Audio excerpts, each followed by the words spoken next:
All right, so I kind of want to do a little realistic review here of the Rlaarlo XTS F10. So every video you watch of this, it'll be, this is the best rally car that there's ever been produced by any RC manufacturer ever. And for the most part, I agree. It is very nice. High quality, metal parts where they need to be metal parts. It's a good car. But there's one huge design flaw that you'll see all over the forums, but you don't see anywhere in any of these reviews by these big RC names, the RC content creators rather. So, all right, my second time driving the Rlaarlo XTS F10, I think this one is called. First time I drove it, 10 minutes out, got a pebble stuck inside of it, and completely bound up the whole drivetrain and it shut it off. This time it was running pretty good. The steering cut out a couple times for some reason. I have no idea why. This is the first time I've run it with the fabric dust cover, and as you can see, it did absolutely nothing and got all torn up, of course. Anyways, here I am driving it on some asphalt here, and you'll never believe what happened. Even with all the tape I put on there to cover up the spots, another pebble got stuck in the pinion gear. Now it's all rough, so I'm assuming it's going to need a new pinion gear.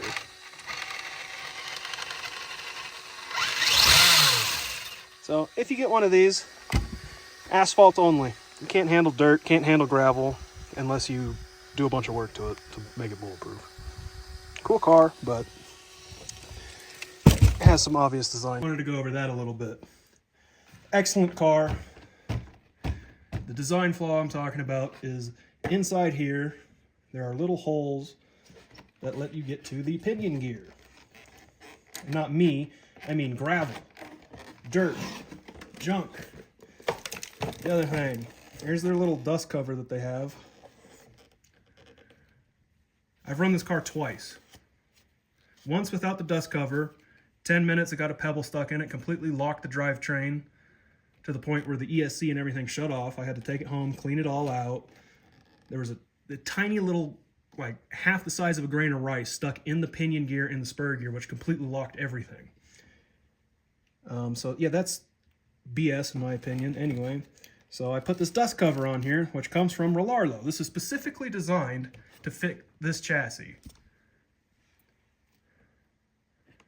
Right, and so the big design flaw with this is it's Velcro, it's made of fabric, and it wraps around the entire chassis, including the base plate, which would be cool to protect it, I guess, since it's a nice, metal base plate. But one run with this on, within 10 minutes, it's ripped. And it didn't keep everything out.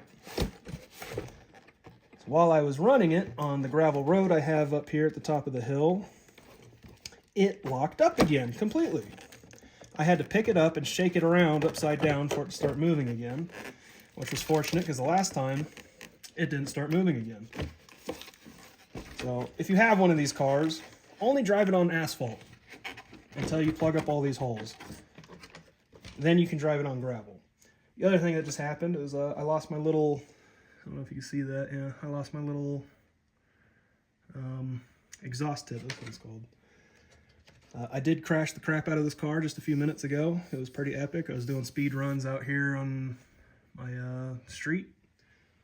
I was trying to drive it on the edge on a little patch of ice, and I kind of went over the curb and it front flipped off a rock. I thought it was going to hit me, but it went just kind of straight up in the air. Pretty fun. I know. So now we're going to take this lovely dust cover off that was designed by somebody who's obviously been in this hobby for decades. Just kidding. They've never seen an RC car before. Whoever designed this should be fired. Okay, so it does keep some of the dust out. My battery's a little loose and hot, surprisingly. This is completely dead, so I'm going to take this out. And I have another one here. Let's put that in there. Transmitter, turn that on. Let's put a couple of these Boom Racing wheels under here. Bam, right. Oh, I need another one under here to support the body. I hate Lexan.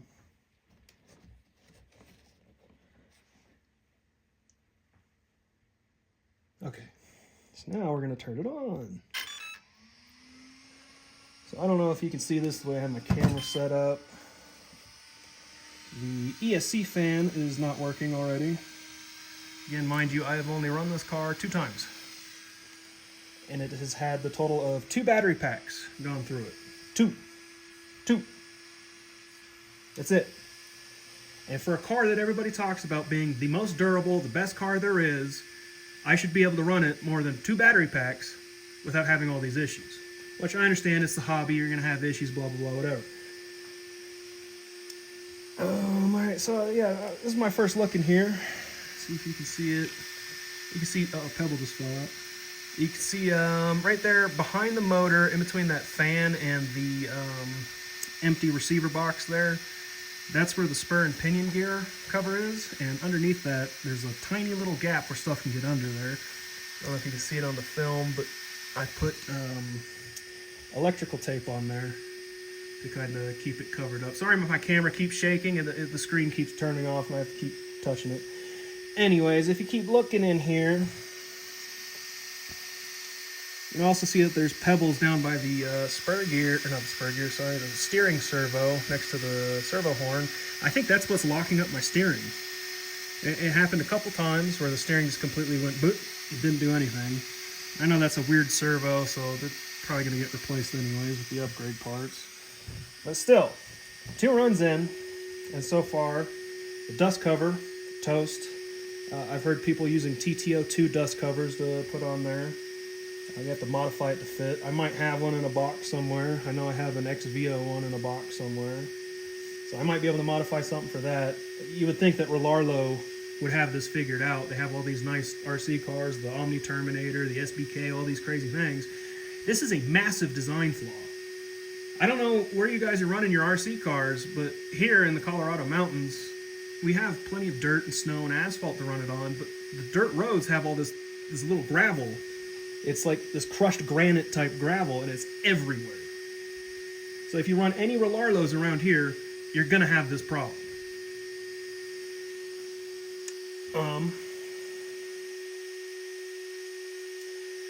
So what I need to do now is I need to take this off. I need to investigate this spur and pinion gear in here, which looks like my electrical tape fix didn't really do much. That's fine. I figured the dust cover would do most of the work. But it's down in here. Oh, can't see anything.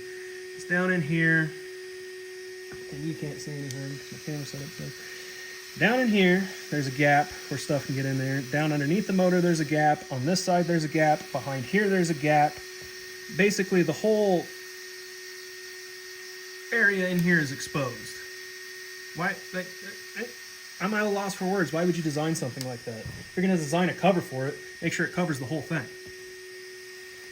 I think that's all I have for now. I think there might just be a rock pinning the ESC fan. I'm actually going to turn that off because it's getting hot. Said I'm going to turn that off. Thank you. So yeah, it just needs a better dust cover. Rlaarlo, if you watch this, if you're listening, make a Lexan dust cover. When I ran short course trucks years and years ago, we had Lexan dust covers that would go over it. They would attach to like some part on the shock towers, front and back, like little screws, and that's all it was. And it kept all the dust out. Not like this where the dust is still getting in here, clearly. There's still dust in here. There's still rocks getting in here. You need to make a Lexan cover for this. And on top of that, you need to redesign these covers for the pinion and spur gear. And going forward, that needs to be included on every single model. And you should reach out to those of us who have the model that has this one, and you should give that to us for free. Not, I need to pay some dude in England $40 plus shipping and handling so he can send me a little fucking cover for this. No, this should be out of the factory. I don't know who designed this. I don't know who designed this, but it's obviously somebody who has never done anything with RC cars before in their life. So I got some work to do on this. I'll probably just put it on the back burner, honestly, for now. I'm not a big, rally car guy. I bought this with a gift card I got from family on Amazon because I thought it would be cool. And like I said, don't get me wrong, it is really cool. I have a Tamiya XVO1 and a whole bunch of other Tamiya cars, and that's where I got started in this hobby was the Tamiya TTO1s and whatnot. And this blows all those out of the water. This thing is incredibly nice. For like an on-road slash kind of off-road car, nicest one I've ever had. Needs some tweaks. So, tweak it. Well, that's my what's on the bench. Today's actually Wednesday, too. I don't know what day it is half the time. So if you want to see more videos like this, hit that like button and subscribe. No, don't do that. I don't care. You like it or not. Watch it or not. I might do some more of these videos just so I can talk about all the RC projects I have going on, like this RC four-wheel drive scale depot truck. Really cool truck. Crappy electronics. Crappy paint job out of the factory. That's a whole video in itself. Great truck. This right here looks like an RC four-wheel drive. That's a BRX-01 with the adjustable wheelbase and a whole bunch of 3D printed stuff. So, yeah, that's it for Workbench Wednesdays this week. We're working on a Rlaarlo XTS F10. Great car, and needs some work. So it's not a thumbs down. It's not a thumbs up. I give it like a 70. I give it a 45-degree angle thumb. I don't know what that means, but yeah, whatever. It's good, but you need to fix it. Goodbye now. Maybe I'll do a video on this next time.